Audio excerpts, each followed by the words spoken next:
The F-117 NightHawk. One of the most iconic aircrafts of all time. Everyone knows what is this aircraft, and if the weird naming system didn't spark familiarity, I'm pretty sure that the uncanny and unusual aircraft design of it will definitely make you recognize it. A plane known for its stealth capabilities and triangular shape, so much so that it had to sacrifice a lot of factors just so it could remain unseen by the enemy radar. But how does it work in War Thunder? How do we play it, and is this thing really worth it? Hello ladies and gentlemen, my name is Bob Dickinson and welcome back to another War Thunder review. Today, we will be taking a look at the F-117 NightHawk. But before we do that, let's talk about its history. When it comes to the F-117 NightHawk, the history itself is relatively complicated. But yeah, in short, the F-117 started as a concept in the Skunk Works division of the Lockheed Martin. They were tasked to design an aircraft that would minimize the radar cross-section as much as possible. And the design came out something absolutely terrifying. An aircraft that was centered around the entire stealth concept. Something that would change the military aviation industry forever. Introducing the F-117 NightHawk.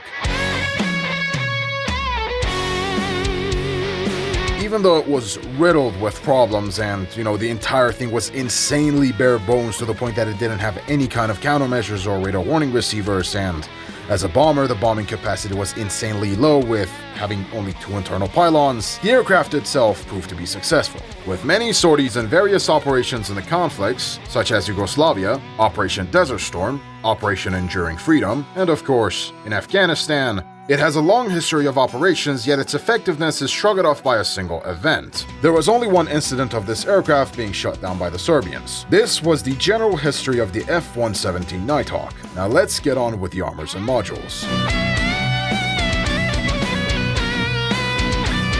Welcome to the Armor and Modular Protection Analysis, where we basically analyze the armors and modules inside of a vehicle. Today's aircraft is the F-117 NightHawk. Now the first thing we need to take a look at is the crew.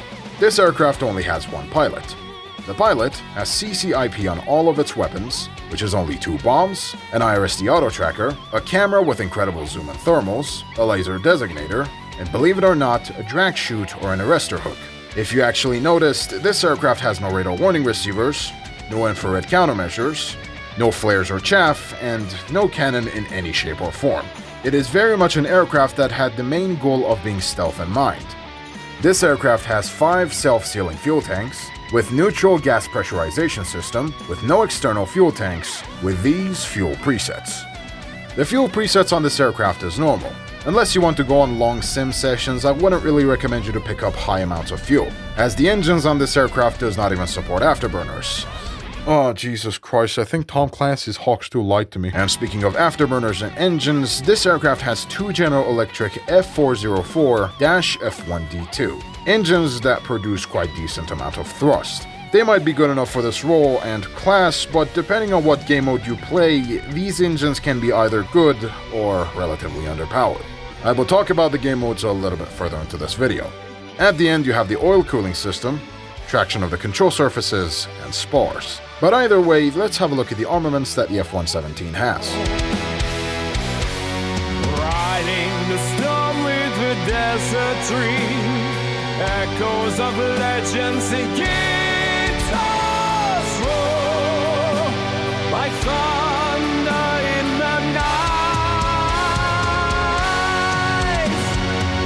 As we said, the main purpose of the F-117 NightHawk is a stealth subsonic jet bomber that has to penetrate the enemy lines, drop the payload, and return to the base. And this is where we realize that this vehicle does not have any kind of missiles or onboard gun systems. The only thing that this aircraft carries are 2 pylons for bombs. Generally, you have 4 standard NATO bombs. The Mark 81, which has 250 pounds of weight, with 61 kilograms of explosive mass. Mark 82, which is 500 pounds, with 117 kilograms of explosive mass. The Mark 83, which is the 1,000-pound bomb, with 272 kilograms of explosive mass. And finally, the Mark 84 with 2,000 pounds of weight, with 578 kilograms of explosive mass. If you want to understand how much explosive mass every bomb has, just look at the weight of your desired bomb. I have a very simplified formula which you can use to find the approximate explosive mass of your bomb. Take for example the Mark 84 with 2,000 pounds of weight. Divided by 2, and you will have the weight in kilograms. And then divided by 2 again, and you will get the same amount of explosive mass in that bomb. Again, as I said, it's approximate, not precise. Do this with Mark series of bombs and you will pretty much memorize a lot of them really fast. Now if you look at the bombs on the F-117 NightHawk, you can notice an interesting pattern. The explosive filler inside of these weapons have the same weight as the standard NATO bombs, no matter the guidance system. This is how I'm going to list all of the weaponry that is used on the F-117 NightHawk. Let's start with the most basic ones. With the 500-pound Mark 82, 1,000-pound Mark 83, and 2,000-pound Mark 84. These are your stereotypical standard dome bombs that are mounted on different types of NATO aircraft. Based off of these two bombs and some minor additional ones, you will have different types of guidance kits for various objectives, which we will get into a little bit later.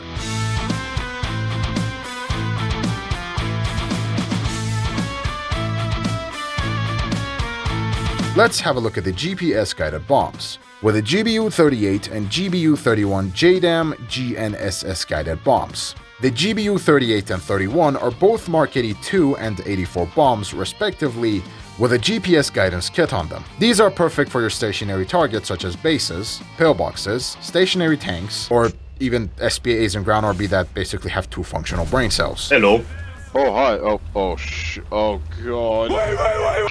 The reason why I'm saying this is that the GPS-guided bombs cannot track moving targets. They will mostly follow the designated coordinates you gave them using your camera or your CCRP. If you want to destroy moving targets, I would highly suggest you to use the laser-guided bombs, in which you got GBU-12, GBU-16, and GBU-10 Paveway 2 laser-guided bombs, in which they resemble the Mark 82, Mark 83, and Mark 84 laser guidance and glide kits. There is also the GBU-27 Paveway 3.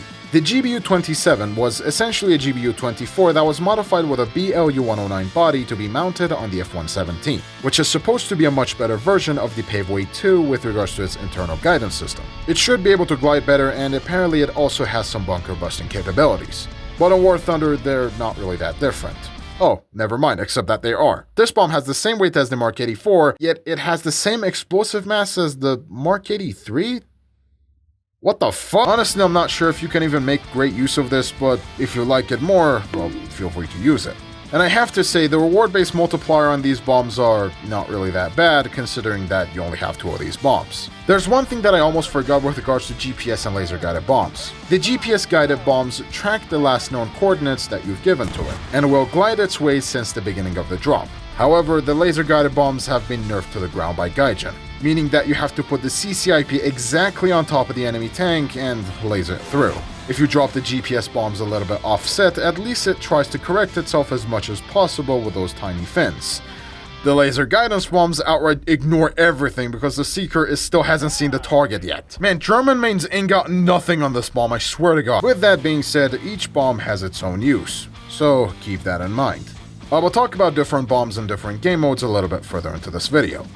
For now, let's talk about its flight performance.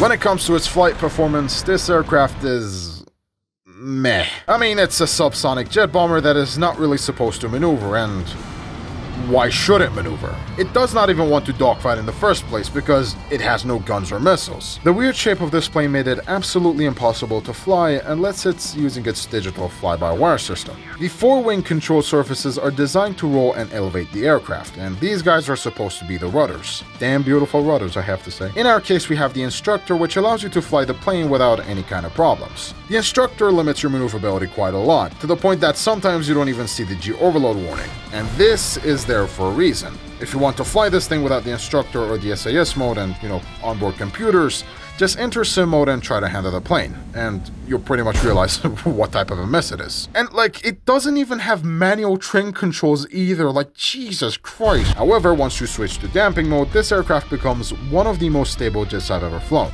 If you push the instructor to its limit, you can pretty much see how it wants to shoot its wings out. But either way, the flight performance does not really feel that bad if you look at it from a bomber perspective, until you realize that, you can't even dodge sidewinders in most cases. Your top speed is not really that special either, as most of the jets at your battle rating will catch up to you anyway. Your acceleration is quite mediocre, and overall it doesn't feel really that special. However, one thing that you have to be careful about is that you don't even have air brakes. This can be quite a bit of a problem when you're trying to land at high speeds or try to slow down in general. Remember, your speed indicators are absolutely crucial for your survival, both for landing and your wing rip speed. Your landing gear's maximum speed might be quite high at 555 km per hour, but your indicated airspeed is at 1021, and your Mach number is at 0.96. Which might limit you in the air, especially when you're playing the air simulator battles, which I will talk about fairly soon. For now, let's have a look at the different game modes.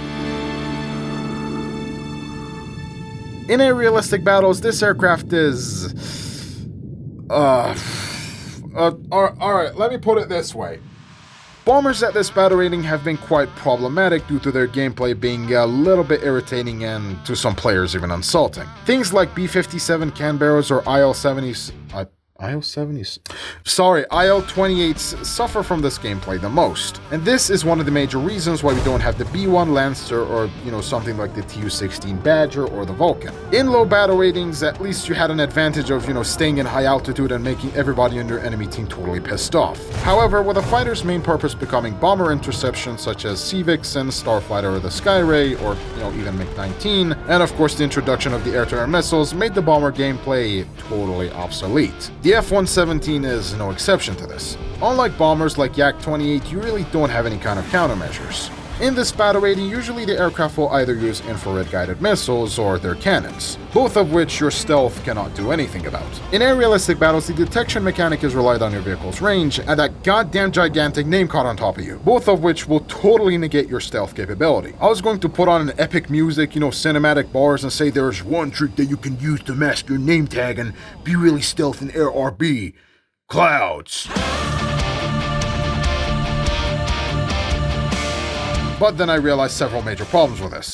Clouds are not covering the skies all the time, and there are tiny pockets between them in which you can be easily spotted. And even then, once you're into the clouds, it takes several seconds for your name tag to disappear. And of course, orders can just easily reveal your position if you're the target. And honestly, in my opinion, if you want to play the F-117, I personally do not think that air realistic battles is going to be the best option. Well, let's see how this aircraft performs in ground realistic battles.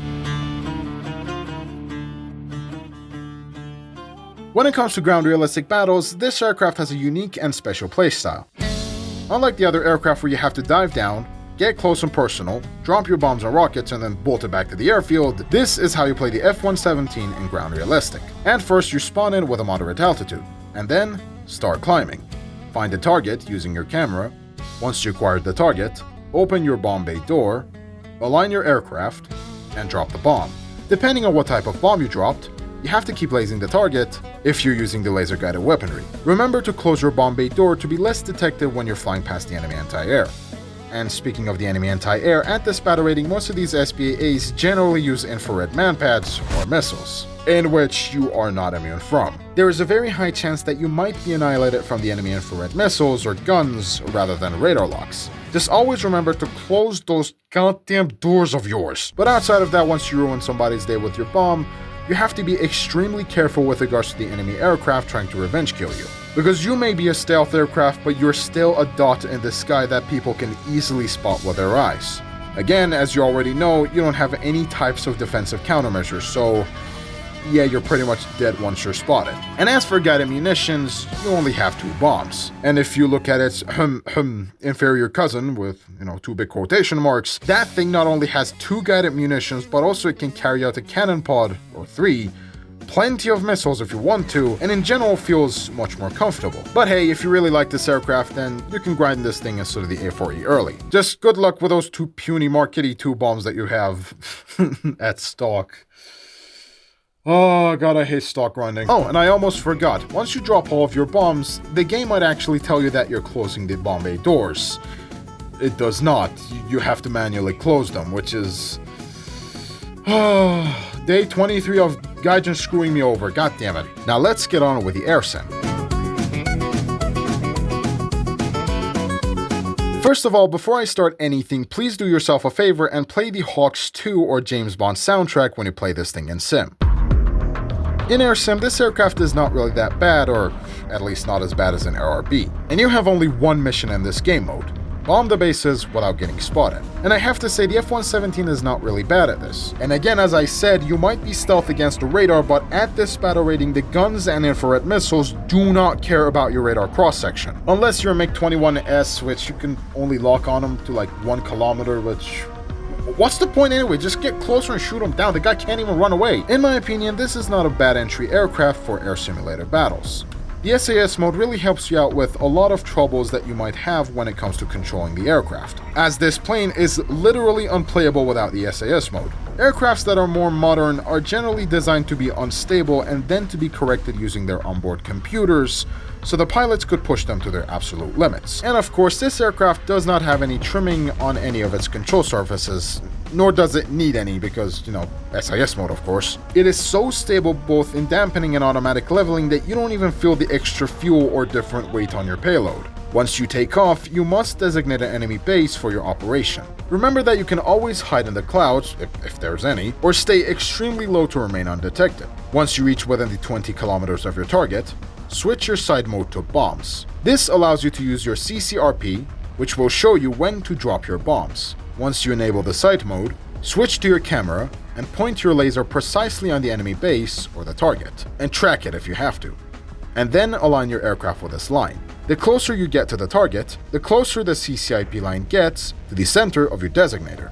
Once the line is on here, drop your bombs. Depending on what type of bomb you use, you can either keep lasing the target or you can forget about it. Again, each bomb has different explosive mass and has different reward systems, so try things out in test drive and see which one is the best. I personally use GPS guided bombs for bases in sim, but if you want to use laser guided bombs or dumb bombs, you can absolutely do that as well. But then again, if the enemy finds you, you're not going to survive. You can't even see the enemy behind you because the cockpit visibility on this thing is absolutely horrifying. And with regards to its stealth, there are thousands of content creators that literally tried and tested the radar signature of this aircraft, and honestly, I don't even bother at this point. Like, it's a video game, don't take it too seriously. Like, I'm not saying that those guys who try out or test things for F-117 and stuff, they take things too seriously, but in general, I personally find the aircraft to be cool. I don't care if it's stealth or not. The F-117 gave me a good feeling when I was playing it. In my opinion, the stealth is a gimmick and a testbed for future stealth aircraft. Like that one helicopter that I've been constantly drooling over. Plus, the F-117 itself looks cool, and that's why I'm going to recommend it if you really like to have it. In sim and ground RB it might work, but in air RB it's not a good grinder at all. With that being said, ladies and gentlemen, thank you so much for watching this video. If you liked it, please like and subscribe, dislike it if you dislike it, and if you want to support my channel even further, you can join my YouTube membership or give us a super thanks if you want to. For now, this is me, Bob Dickinson, and thank you for watching.